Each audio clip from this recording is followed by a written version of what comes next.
Michael is not 81. I feel him.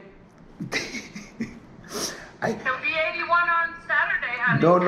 No. That's just not. These are numbers. The chronological. My grandpa is 90. He'll be 99 in 2 weeks. He messes me because he's so young. Like when I talk to him, I feel young.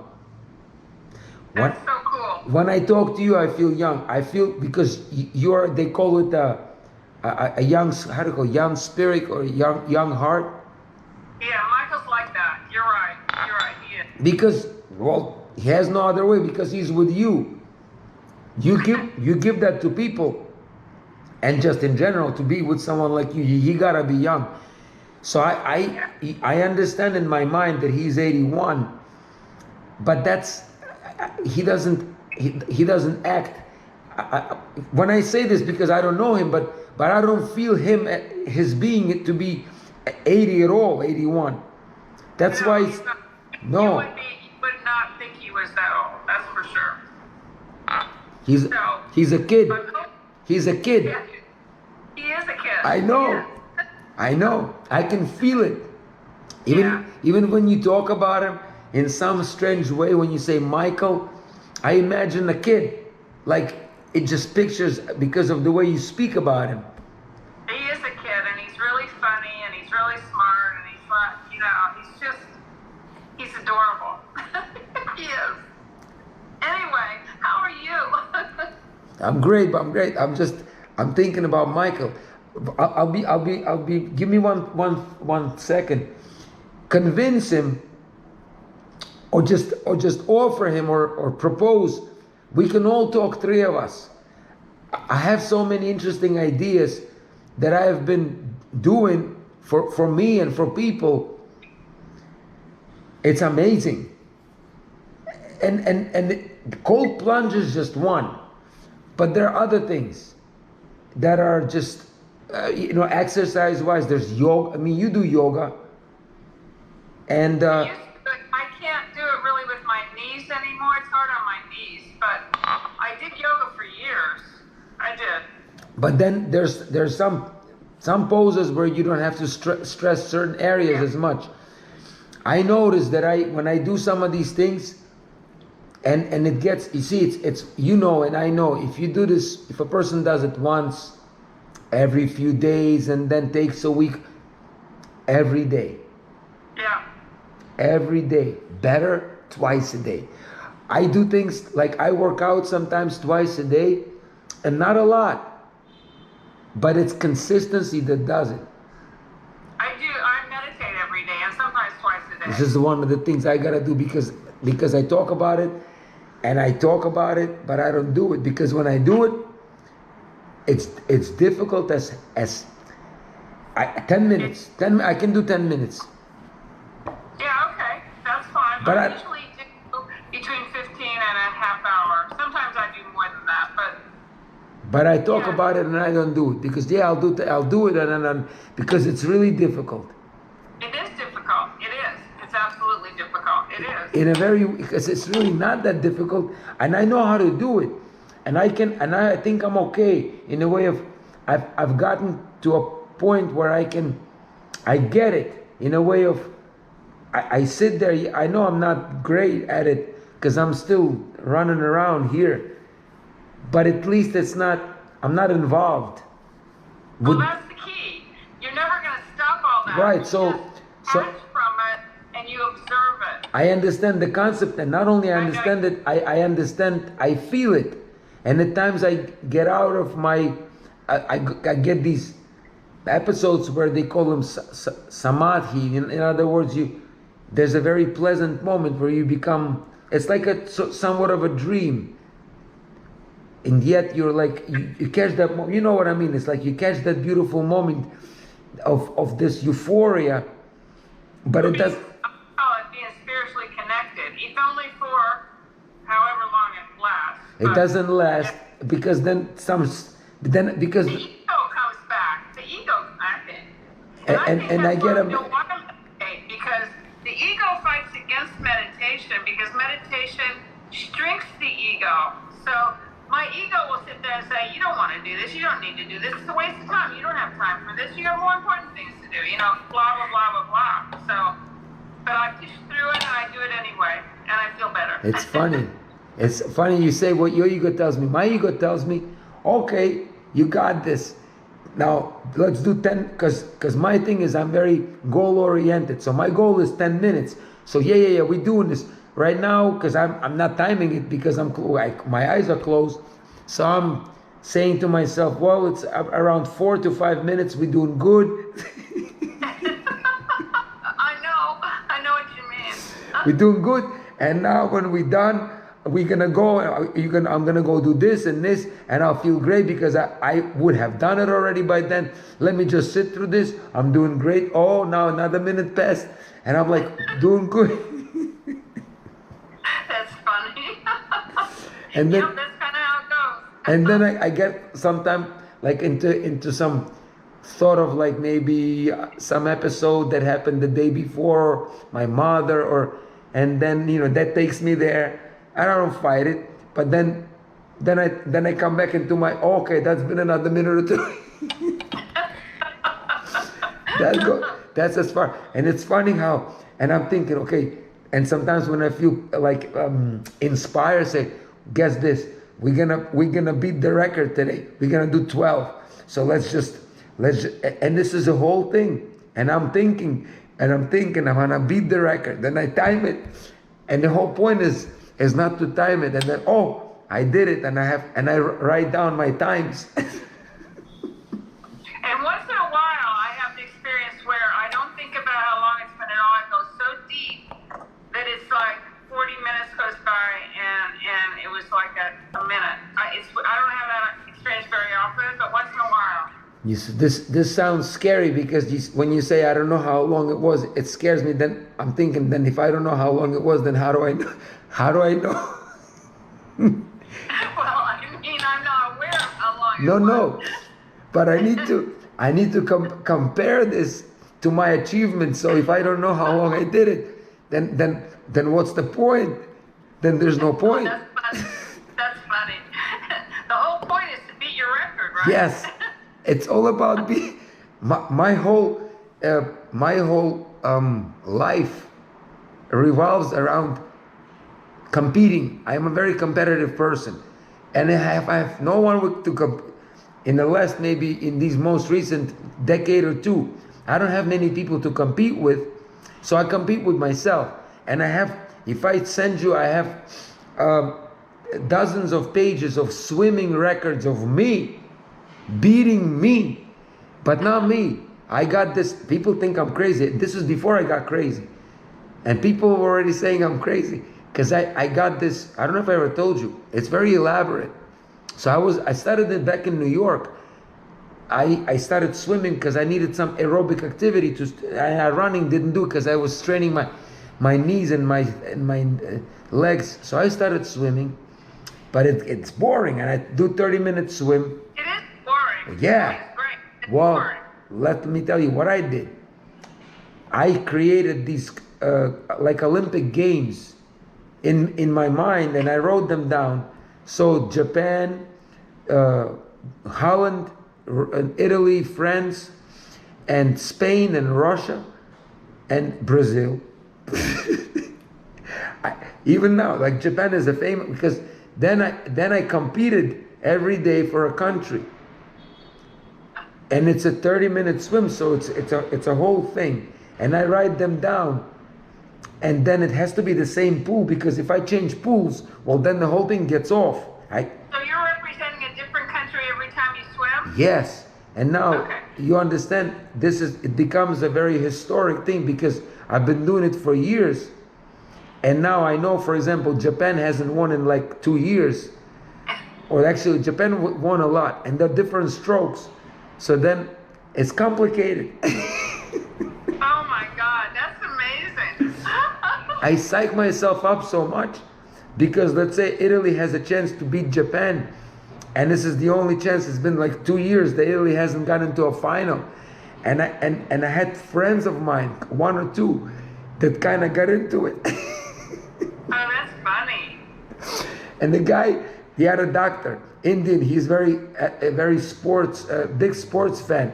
So he goes, so who's swimming? Who's swimming? He goes, I'm gonna watch ESPN because it's gonna be on ESPN. I'm gonna go. He goes, I'm gonna go to the pool and I'm gonna yell from the seats, let's go Japan, let's go. Wow, that is elaborate. And I have these things still in my memory, on my phone. But now, interestingly enough, it's been since I got depressed, I lost interest in that. Well, Are you still swimming? Do you still swim? so let me tell you, I do paddle board a lot, so I don't swim as much. But when I do try to swim, or even I do my paddle boarding thing, you see, it gets complicated because, for example, paddle board, I have distances that I can measure from the buildings, how the buildings can orient, and I know the distance, and it's always the same distance. So I need a distance that's the same, so I can, right. Yeah. The problem with paddle boarding is that the current is never the same, and the wind, so that I can't do it. Yeah, because it's not consistent. No. Yeah. So then I can only do it within a day. So I do it twice. Once and then again at short distance. But then I can't really get into it anymore. Like I can't get into that whole competitive thing. I start doing and it just doesn't. I'm so aloof now, and I'm so into other things. I can't get in. Even in swimming, I have a huge, beautiful pool. If I want to show you, just so you see, I live in this.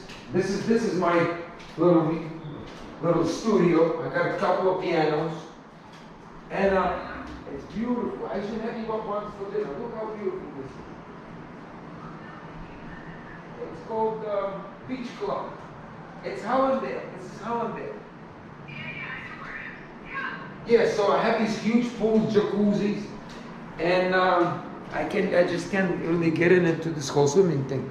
But having said all that, how have you been? I've been good. We had a lot of family here for Christmas. All 5 of Michael's grandkids were here. Oh, Christmas. Wonderful. All in the same place. From New York and LA and Chicago. They all flew in and we had lunches at W in South Beach. All of us together. It was wonderful. It's those times when you are very happy when they're all here, and then you're kind of happy they're gone.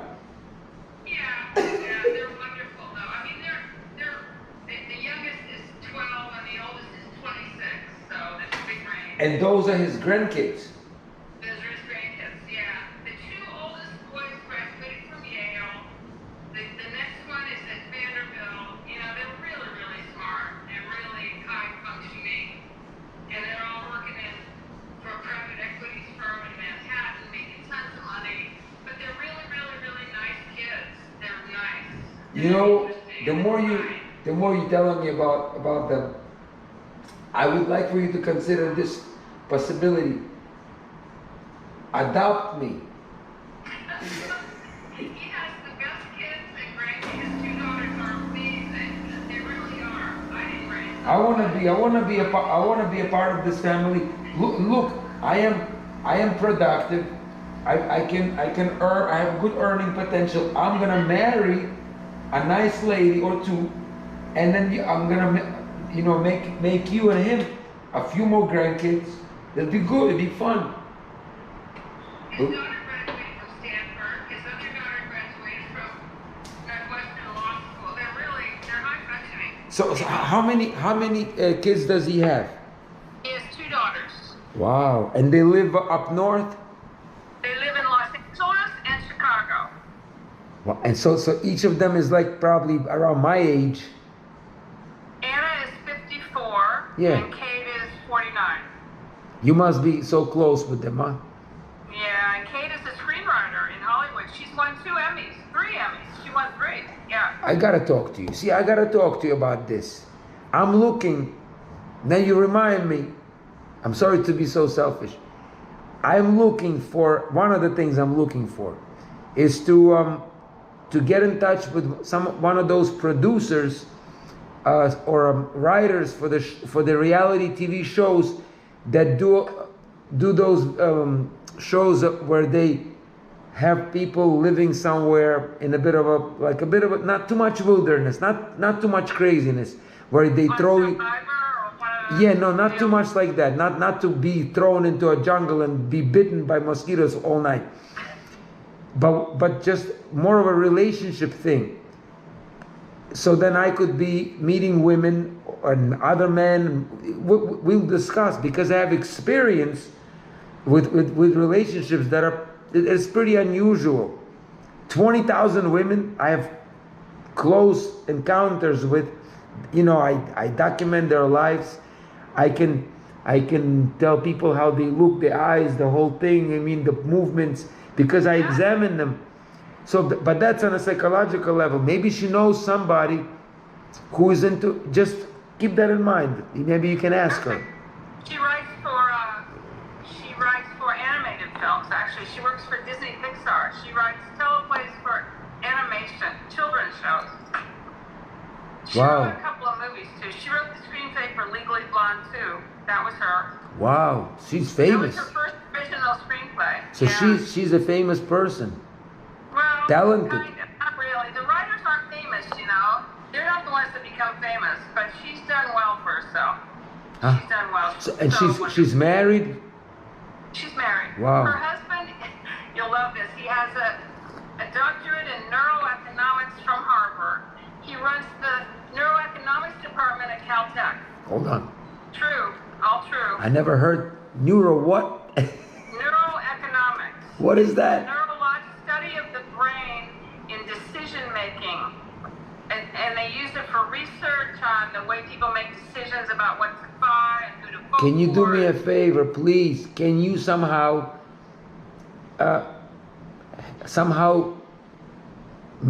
help me meet them?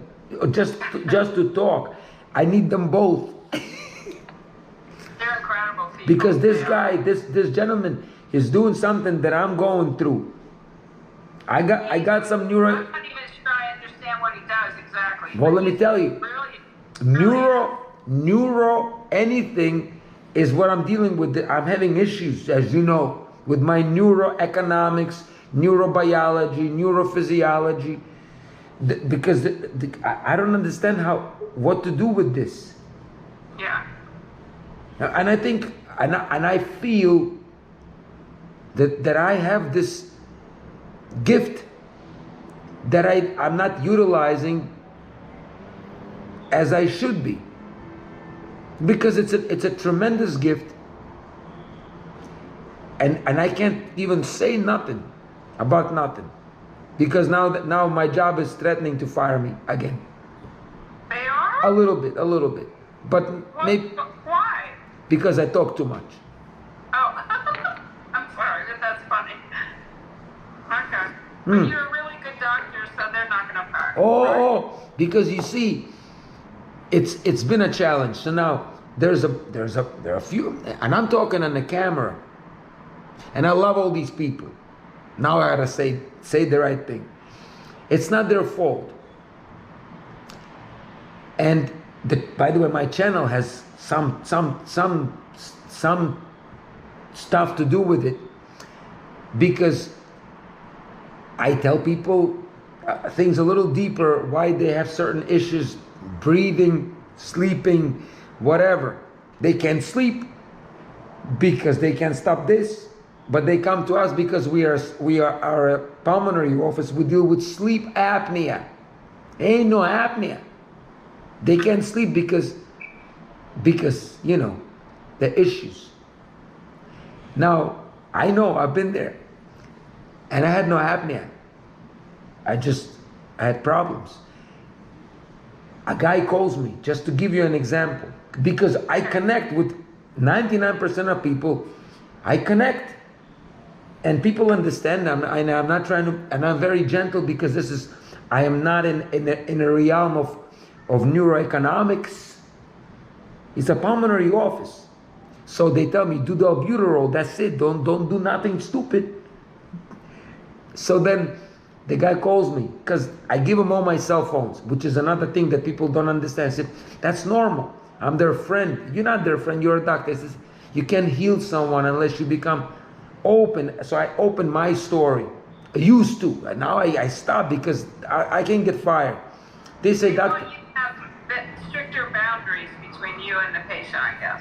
Is that what they're saying? That because 1 out of 50 will say, doctor told me he's divorced, he doesn't talk to, tells me all this personal stuff. I don't need to know this. TMI. Oy, whatever. So one person complain and one person can spoil the whole thing because it's a group. So if we get bad report, bad review, then the hospital can have an issue and they can, in other words, there's a challenge. Because they may not extend our contract. I can jeopardize the group, and I get it. So I gotta shut the F up. Okay, I shut up. But give you an example. The guy calls me, and he says, "Doc," because we become friends with most people. He says, "Listen, let me ask you. I've been taking Viagra. And me, my half erectile things, and he's calling me." Pulmonary. Because what do you think? I say, listen, let me share this with you. So I say, you're 65. He goes, yeah. And the guy is like super, super strong. I say, how old is your wife? He says, she's 70. I say, well, it's not, you don't need Viagra. I say, if you met a therapist who's 18 years old or 20, if you went to Colombia with me and met therapists in Colombia who were 18 or 20, then you won't need Viagra. That's biologically proven and physiologically. This is not, your wife is a beautiful person. I'm not saying anything. I'm speaking biology. So we all laugh about this and he understands. So that's okay. But then 1 out of 100 will and then say, write some pedophile or they call me a pedophile. Well, that doesn't make any sense at all. Because I have a video. I have a few videos. Among many of my piano playing and talking and this, for example, I have a few videos of me meeting ladies here, there, Colombia. One of them was 17 years and 11 months old. Okay, Colombia is legal since 14. Now, somebody saw that. So I'm technically a pedophile for here. For here. And they say this doctor is traveling to South America to have sex with the young girl, with the teenage girls. That's horrible. What kind of doctor is this? So when you put it like that, it sounds horrible. Now, he understands me, the director, but it's still not something that's... It doesn't look good for the practice, right? Yeah. So But he knows you're not doing that. I mean, he knows you, right? Yeah. Yeah. He knows that he understands. Yeah, I get it. And the other guy, everybody understands. It's just something that he is very open to. He's a bit of an older guy. His other partner, who's my buddy, not as open. I love them all. They're all beautiful people. Now, what bugs me, the system is they discuss things without me there. I feel like they don't mean to. It's not that they're purposely, intentionally mean to me. They're not. But it's the culture, it's to discuss. I'm not there to defend myself or at least explain myself. And then they talk, and then they come up with the decision. Okay, that we'll keep him. And I'm walking in there, and then everyone's smiling, and I know, and it's a lot. It hurts because I know they talk about me, and most of them don't like me there, not because they don't like me, it's because it creates this atmosphere. And I saw like this, and and I have a person there who's really watches over me. He's like my guardian angel, and I talk to her, and she talks, and she's right hand of the boss, but really, I think she runs the place on a spiritual level. She's a very spiritual person, and very mean sometimes, but in a kind way. And she tells me, you just gotta shut the F up. And I know, she goes, I know, you know, he knows, but it's for the sake of the group. Right. And That makes sense. I know, it's just not easy. It's not easy. You know what? It's the system you're in. You know, that's. Now the other part of it is that I want to explore the world a little bit more, because here, places I go, I don't think it's I told you, I want to find a place where I can settle, at least maybe come visit here once in maybe like work a week, for example. I can do a per diem job for a week, and then go and live in some other place. Do you have a place in mind? So I've been to Costa Rica, Panama, Guatemala, Dominican Republic, Colombia 3 times. Now I went to Puerto Rico, Mexico, 7 countries. No, the psychology's twisted. They're worse than here. In not in a way of they're nice people. It's just they're Catholic. Right. That's what I was just going to say. It's that Catholicism, that Latin Catholicism. And it's not. People say, oh, but they're not religious. It's not about religion. It's about psychology. It's about the mentality. It's a Catholic mentality. So I'm talking about prostitutes who are mentally Catholic. So once they're prostituting, that's one thing. But then they say, I'm very possessive. But if we're together, you're not gonna have any. I'm not gonna let you have lovers. I say, sweetheart, but look at what you do. It doesn't make a whole lot of sense. No, it's a bit hypocritical. I say, you doing this, then you're gonna switch and become a proper wife, and then you want me to be proper and lie to you that I'm not desiring other women. You know what men are like, because you know men. They're some of the best psychologists, the prostitutes. They know. Yeah. They know how we click. And the good ones know us real well. That's why they're good.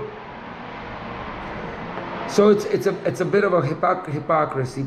So Maybe try somewhere. Have you tried Europe? I mean, parts of Europe. I have people who live in Spain, who I want to check. Spain is a bit, in some places, it's a bit more liberal. Again. How about Amsterdam? Or I don't know. I've always thought it was. Amsterdam is liberal, but again, it's liberal on the surface. But once you go and become, family oriented, it's not that liberal. Yeah. It's still very, very parochial, very regimented. And their physiology, I mean, Dutch women are a bit rough, just physiologically rough.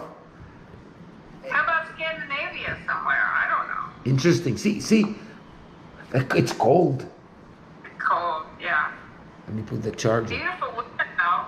Oh, gorgeous. And again, I don't have experience. See, I went to Puerto Rico. I just came back from Puerto Rico a couple of days ago. All it took me was one day, 2 days, asking few women on the street, in a hotel, just talking to women. No way. There's no way. They're blocked. And they're double blocked because they're Americans. Yeah. So they've been Yeah. enslaved with a very slave-like mentality that's been given Mercedes around them, and now they all want Mercedes with nothing else. They have nothing but Mercedes. That's so crazy. That's a mentality of a person who's been enslaved, and now they want everything, but everything. What? They don't have a substance. We have a saying in Russian: "Naked with a Gucci belt." It's like that. I like it. Yeah, I know what that means. Yeah. Yeah. It's you don't have substance, but you like Gucci belts. So so I want to go to like places like Thailand, maybe Indonesia, those other places, Maybe. or even Africa. See, Africa is an interesting place because it's so diverse, And it's a lot of different countries that are so different from one another. It's like a whole new world. And the culture there is way more relaxed. Some places have accepted, several wives. I know. Nigeria. That'd be interesting. Nigeria, for example. I have a Nigerian friend. We work together, we train together. He's more traditional. He's American, but of Nigerian. He immigrated when he was in his 20s. So I called him like 8 months ago. I say, his name is Adeni. I said, Adeni, tell me something about Nigeria. You from there. He goes, run now. Fly now. Because the Instagram, the TikTok, they're all getting twisted as we speak. Even the villages are getting, even you think that people are a bit more in tune. It's changing. The whole world is changing fast and not in the natural direction. While he's talking to me, while we talk, he goes, oh my God. He got rear-ended.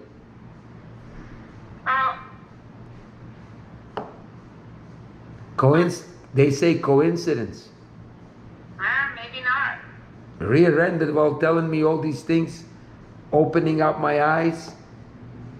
I believe energies. And I have to call him again, but I want to make sure he's not driving this time. Yeah, I kept telling you to pull over and get out of the car.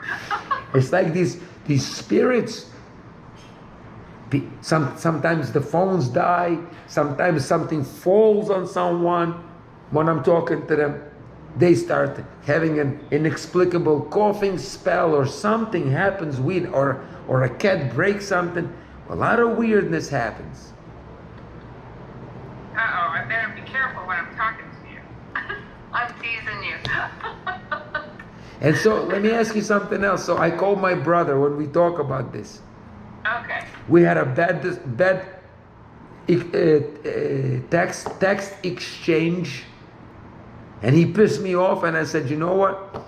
2 years. I'm not calling you for 2 years, because it really, really hurts. Because one thing is my mom and my dad, whatever. I call them every few days, and then we get into these contests, and my friends call them, and they tell friends not to call them. But with my brother, Did you try just having a surface conversation with your brother and not get into heavy stuff? I do, and even, but you see how he's so unaware. He's unaware of being manipulated. He manipulates me and by saying, oh, let's just text. See, that to me, that's devastating. Yeah, because you need to talk to each other. But he understands. To him, most women, when I see this daily, it's called contactophobia. Now, there's many ways it comes out. For example, people don't want to call each other, or they don't even want to give the number. Or like a Tinder, they'll be on Tinder, so let's just stay on Tinder. Okay, we'll stay on Tinder for what? Forget it. So then people text, my kids, oh, let's text for now. Because this is a lot. Right here, there's a lot of contact. Yeah, it is. But it's important. Yeah, It's important. clearly. I don't text with anybody. Not Clearly. except for I'll meet you at 5 or whatever, I don't text any feelings to people. I just can't do that. It get completely misconstrued sometimes when people are texting, even a comma. So he says inadvertently, or not meaning to be hurtful. He says, let's be texting. I suspect he feels a little, because I hate it. And I tell him, because I know that if he's already so limited, even when we get through the 2 weeks of texting, and if you're okay, we'll call each other. I'll call you. But I know if I blurt something out or say something that he doesn't like, he'll hang up and block, or or not fully blocked, but semi-blocked by not picking up. It's like a semi-block. He doesn't block, but he just doesn't pick up the phone. So I know, and I feel I've gotten good enough so I can hear from a tone of a person that the block is coming. It's just a matter of time. So I tell people, just you can't block me, block yourself now and be blocked. Save some time, right? Well, I say, well, you are like that. Great, I love you, I'm here, but get the fuck out of my Well, that's too bad, but you know, it is what it is. You know what? Your brother's who he is, and you're who you are, and unfortunately, it's just not coming together. That word you said, I respect it. It's a human construct. We say, unfortunately, in his language, or whoever they are, the animals don't understand the word. They don't understand un. They only understand beauty and love and peace and sincerity. They don't understand anything that's no. There's no in the universe. That's the human element there. No is a human construct. It's a fear construct. They only know yes. That's very true. That is true. So when I say this to people, they don't even know what I'm talking about. And it becomes a challenge to speak to. Like today, I had several episodes where it becomes. I have a friend of mine who's coming tomorrow. We really close, me and this guy, and he's in Texas now. His name is Gene, like Eugene. Is it you tomorrow? He's coming to Miami from Texas. Nice. I think I mentioned you to him. So he just separated from his wife a couple of months ago. We have a very tumultuous relationship. He blocks, or used to, I should say used to. On a regular basis, maybe once a month, he used to block himself from me. And then he calls back. Now he's coming to see you, right? It's complex because he's going through this. He understands that his programs are flaring up, so he can detach and discuss them just looking at them. But it's a challenge because we trigger each other, and he becomes obnoxious, and then I become obnoxious, and I have points where I can press, and then we are extremely careful and extremely fearful not to screw with each other, because we know we can. So he's coming. He's not asking me to pick him up from the airport. He's asking someone else. It's complicated stuff. And he's introducing me to his friends. And now his mother, the mother, who I call... Is the mother here? Mother's in Texas. Oh. Father's drinking in Russia. Who says to everybody, go F yourself. And he's banging young women, and that's the end of that. And his wife, who I intimately know. Like intimately? No. Not that intimately. No. I thought you meant really No, like I know her really well. I know their daughter, because they were here many times. And we had an orgy, me and him here. But she was upset because she had no nanny.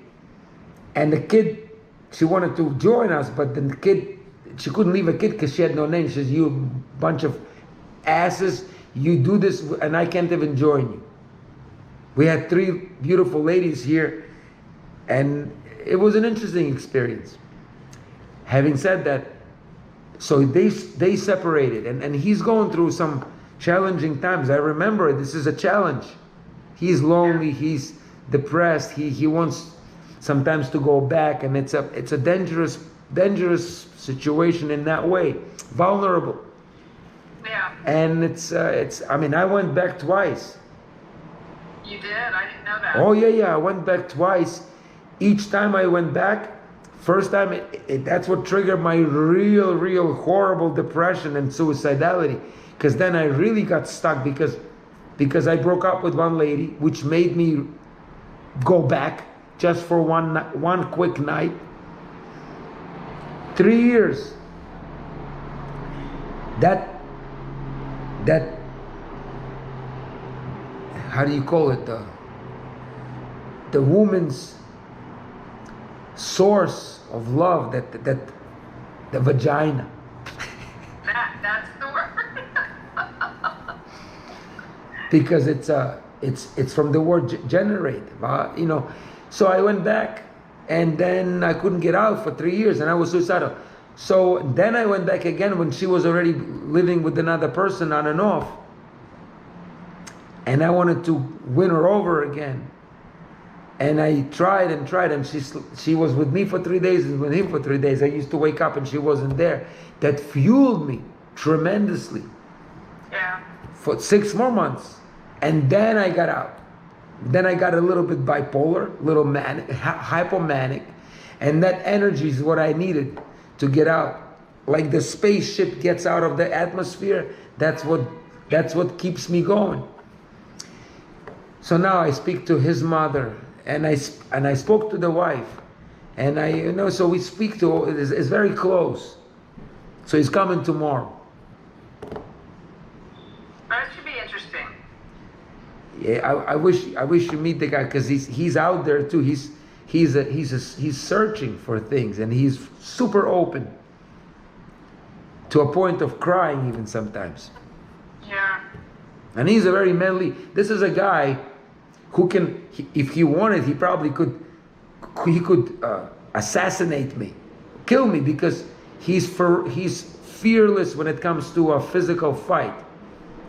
He's from Siberia, and he fought a lot when he was youthful. He had an episode where he told me there were 5 of them, and a rough neighborhood, and there were 30 of the opposition, 30, with things, heavy things, and about to exact some damage on these 5.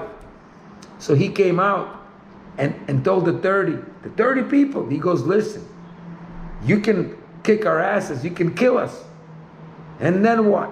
What is it gonna do for you? What a reputation you're gonna have in the neighborhood. You destroyed 5 people, 30 on 5. Big deal. I recommend you go home and let this all end. And they left. Oh, that's so cool. I like it. But he goes, I said, it's a pretty scary situation. He goes, no, I was fine. I said, I was ready to die. Yeah. I feel like, we have 5 minutes. We have 5 minutes, yeah. But it's been a lot of stuff that's been going on, and you know, I wish I have you, and I do, because it's beautiful when these things are happening, and I see them, and it's so vivid, and it's also it's sometimes a bit ego inflating, because people don't see it. And it makes me, the egomaniac, what do you call this? The megalomania, whatever you call this thing. The delusions of grandeur. It feeds into it. So, it's difficult to be humble. Yeah, but it's important. Being humble just is knowing the truth about yourself and where you stand in relation to other things. Yeah, but I'm the greatest. Well, clearly. Because no one, like I told the guy yesterday, I'll give you this last piece of, I'll share this last beautiful little vignette from the yesterday's experiences. It's like a whole day of experiences. Because I trigger people. People know. And some people say, hey, how you doing? Let's not talk today. Tomorrow. I'm not ready today. Yesterday, I'm in the office. The lady that I mentioned to you, my friend, she says, hey, there's a lady to serve you. Serve me? I have like 5 different ideas. Who did I cross this time? So now it's my ex. You should have been. Serve you with papers? It's a revalue. She's not suing, but she's filing for reconsideration for child support and alimony. Okay. She's confabulating all the numbers and she's lying. And oh yeah. I was like this a couple of weeks ago with my lawyer. We had a Zoom hearing, and she was sitting there with her lawyer. She changed lawyers. I'm paying now $1,600 a month, and she wanted $16,000. Well, whatever. And I don't see my kids. Whatever. I know. So then the back, she got surgery. They broke her back. They fixed the scoliosis.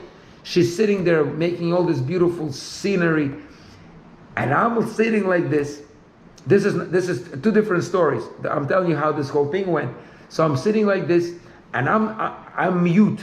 So I'm just listening, and I'm writing all the lies to tell him later what she's saying is wrong. He knows. He sees this. This is blatantly a lie. She lies in the same sentence. She denies herself. Oh, we can't reach this guy. Oh, he's inaccessible. And then, oh, I blocked him. I go, sweetheart, did you block him or you can't reach him? Well, I said I can't reach. I didn't say that. So, okay, it's on the record. Okay, she confabulates and she believes it. It's a great liar. She believes her own lies. Beautiful. It's not a lie to her. Right. She's super sincere. So then I'm looking, and she's making all these, the back. So I'm like looking at myself, taking my pictures, like for example, I can take a screenshot. So I took a screenshot. So I go like this.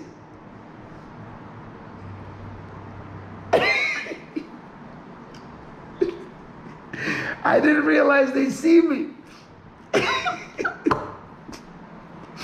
So they say, oh, tell your client he's making this crazy and I'm like,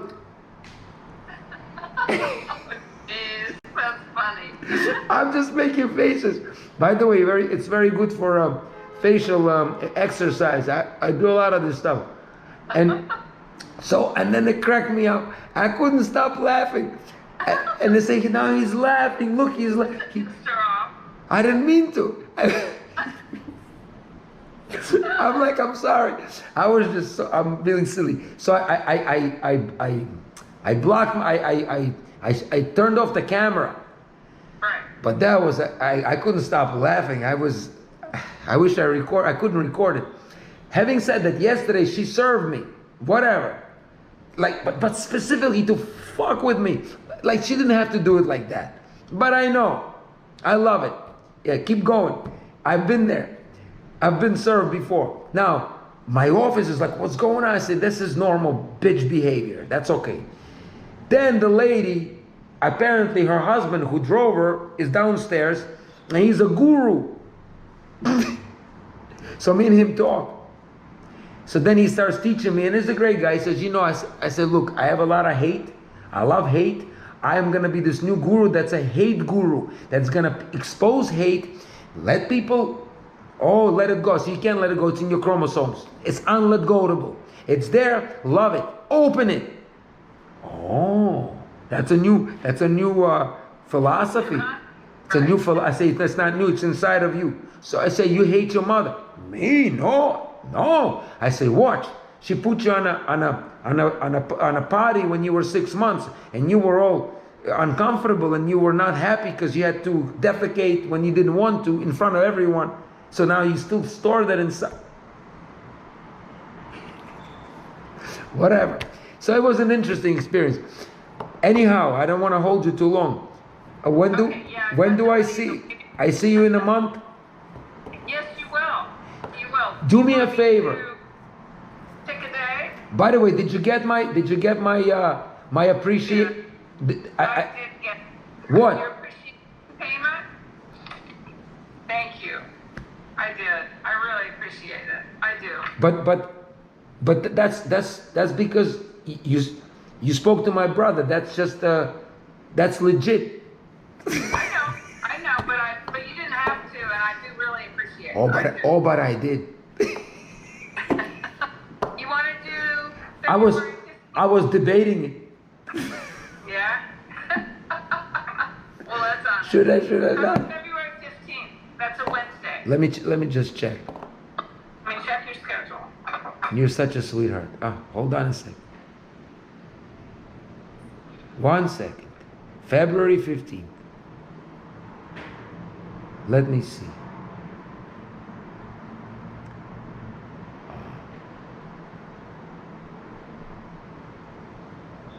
Because I have this big break.